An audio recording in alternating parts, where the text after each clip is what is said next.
Hello everyone, my name is Dr. T. Rajani from the Department of Physics, VNR VIGNANA JYOTHI Institute of Engineering and Technology. Today I am here to deliver a talk on light emitting diode, which is a device which is a part of semiconductors. So what is basically a light emitting diode? So the name itself is indicating that it is a diode. It is nothing but a PN junction diode, P-type semiconductor and N-type semiconductor. But with the different materials, we are making this P-type and N-type. So as far as we have learned, we have seen what are semiconductors, P-type and N-type semiconductors. And when we are joining both the P-type and N-type semiconductors back to back, or we are by some process, we will get a PN junction diode. We can connect this PN junction diode as a passive element in the motherboards or in any kind of circuits for the current conduction to take place. So this PN junction diode can be connected either in forward bias or on the reverse bias. In both the ways, we can study the voltage versus current characteristics. Coming to the light emitting diode, this resembles the working of the PN junction diode but with a different construction in a different manner. So in today's discussion, let us understand how this LED is different from the PN junction diode. So what exactly happens in this is this LED light emitting diode is connected in forward bias. It works in the forward biased condition and which produces photons, light photons to the surroundings as a light output. And this phenomena is defined as electroluminescence. This phenomena is defined as electroluminescence. And you can see this was invented in the year 1962 by Nick. And this is the symbol. Usually the diode symbol, we write it as anode, cathode, and since the recombination of electrons and holes is taking place, we are showing the arrow marks to the outside. And this recombination of electrons and holes, as we have discussed in the direct and indirect band gap semiconductors, this LEDs comes under the example of direct band gap semiconductors. Here the electrons and holes are recombining very easily and giving the photons to the surroundings, light photons to the surroundings.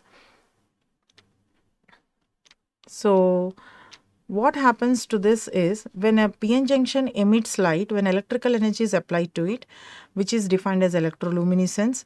So this LED works only in the forward bias. In the reverse bias, it cannot emit the photons. And then the electrons moves from the N region and recombine with the holes existing in the P region. At the barrier potential, the recombination takes place under the influence of the electric field which we are applying. Now coming to this one, this is a, you can see this is a PN junction diode. And the electrons in the P-type majority charge carriers, holes are there. In the N-type majority charge carriers, electrons are there. And when we are connecting in the forward bias, the electrons and holes are coming across the region and they're recombining and the light photons are evolving to the surroundings. Only direct band gap semiconductors are used to fabricate LEDs. So now coming to the construction, what is the difference between the construction of the normal PN junction diode and to make the PN junction diode to work as an LED? That is the main difference. Here if you are looking at this junction, here the you have considered this is an N-type doped substrate. This is completely N-type doped substrate. Generally we use compound semiconductor 3,5 group, gallium nitride, indium phosphide, gallium phosphide, any kind of phosphate, any kind of will work as a N-type substrate. So we have a PN, we have to have a PN and we have to connect in the forward bias. This is plus, this is minus. So here holes are majority charge carriers, here electrons are majority charge carriers. So here what we are taking is majority portion of the LED is taken as a N-type substrate which is made up of gallium phosphate. Then a thin epitaxial or what do you say, a thin epitaxial film has been grown as a p-type, and this we are doing some kind of reflecting coating, and it was made with aluminum, so that electrical contacts can also be made very smoothly. So this is this was coated in the bottom layer, and this was coated half on the one side and the other side, and a space is left in between, so that the recombination will be taking place in the depletion region, and the photons are coming only in one direction. So here what happens, why we have to consider the gallium phosphate is, we are considering a material which is a transparent one, so that the radiations escape through the top layer.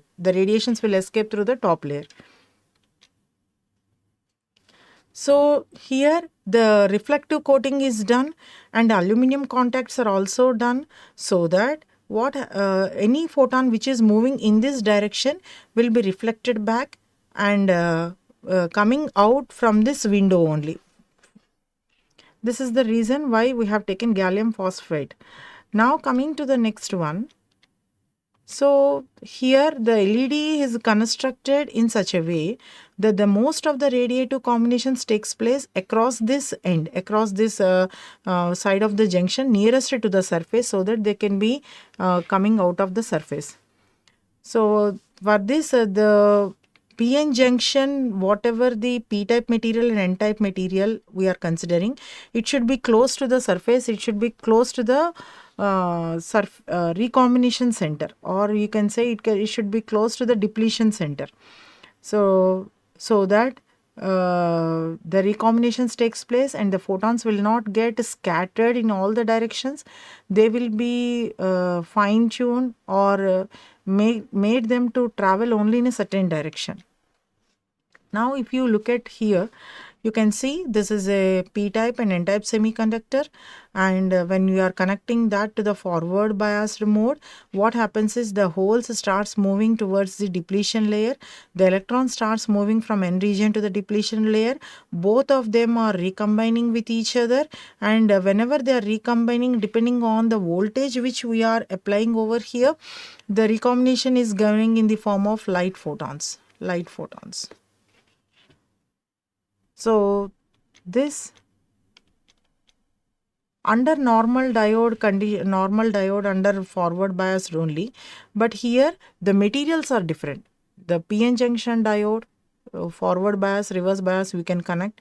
PN junction diode with a slight change in the construction material, like you take a combination of 3,5 group elements, or any other group of 3,5 group, any kind of combination, aluminum nitrate, gallium phosphide, indium phosphide, which are little transparent in nature, so that the photons can be coming out very easily.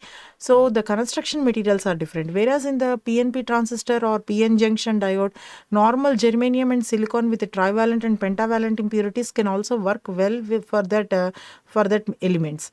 But in the case of LEDs, the construction part is different, so that the photons will be evolving to the surroundings over here. So in this case, the N-type semiconductor is heavily doped with a pentavalent impurity rather than the P-type semiconductor. The potential barrier, what happens is it gets reduced, and the very thin potential barrier will be forming across the depletion region, and the electron and hole recombination will be taking place very well, and it becomes very active layer also. So here you can see there is a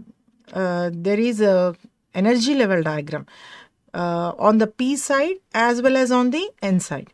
So on the N side the electrons are more, on the P side the holes are more.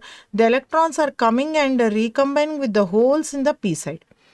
So that is what happening in the block diagram also. Here the holes in the P side are going towards the N side. Electrons from the N side are going towards the P side. Both are recombining with each other, and light photons are evolved to the surroundings.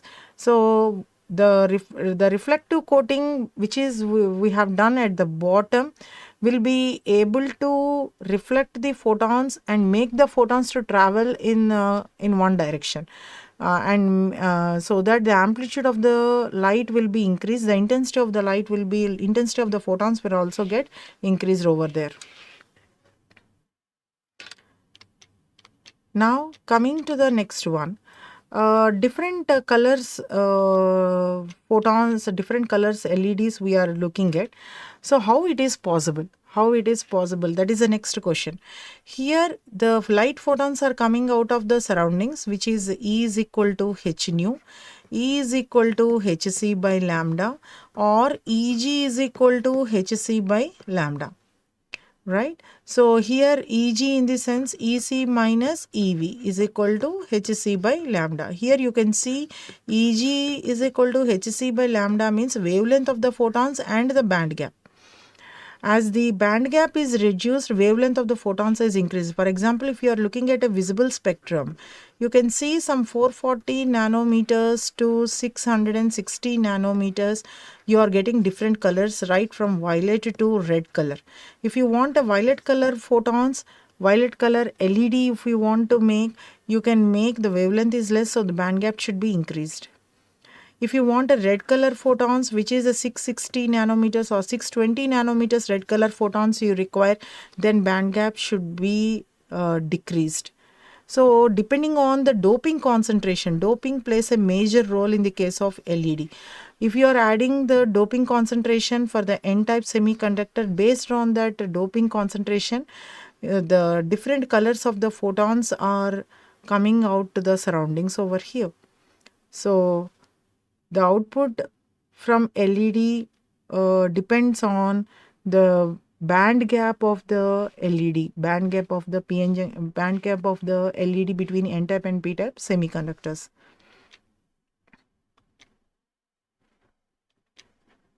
So now after taking the values, what to study from this VA characteristics. So here you can see for a small amount of, when we draw the graph between voltage and current over here after performing the experiment, initially for small voltages the current is very low. Current is sometimes, practically we can see the current is almost zero.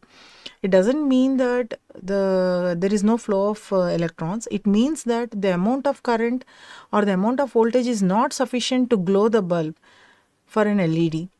So as the voltage is increased at a particular point of voltage, the current starts increasing, the bulb starts glowing, and the light starts getting emitted from the LED. And N region and whole region P's, whenever the recombination is taking place across the PN junctions or across the depletion region. So as voltage goes on increasing, more and more recombinations takes place and more photons will be released, and you will get at a point what happens is, as the voltage is increased, the current also starts increasing sharply like this. So when we draw a tangent from the increasing point of the current and extend that tangent so that it touches the x-axis, that point is called as cutoff voltage. The voltage at which the current starts flowing across the circuit, or the voltage at which the LED bulb starts glowing, you can see that is a cutoff voltage. So this is the VI characteristics of light emitting diode. Now what are the advantages? More advantages are there to use this LED, because they can be operated at a very low current, low voltage, 1 to 2 volts anyone can maintain in the lab, very easy to maintain, very less in cost, 5 to 20 milliamperes you will get, and the response time is also only 10 nanoseconds. It doesn't require any kind of large maintenance for this kind of LEDs. Very less in size, rough and tough you can use for any kind of applications. So very rugged constructions, and so it can withstand shock and vibrations. But the problem is the voltage. When we send a large amount of voltage, what happens is, continuously for a period of time, there are chances that this LED can be broken down. So to avoid that, what we will do is, we will add the resistance compulsory for this LED. So a slight excess in voltage for over a period of time can break down these LEDs or LED sets or LED bulbs continuously. So to overcome that, we use the resistance value, and this device has a very higher bandwidth when compared to the laser, and the temperature also depends on the radiant output power and wavelength. So you can use, but with a resistance adding, it is safe, and you can use for a longer period of time. Longevity of the LED is very high. So these are the advantages and disadvantages of using the LED. Thank you. Like, share, comment, and subscribe VNR Digital Learning Resource YouTube channel.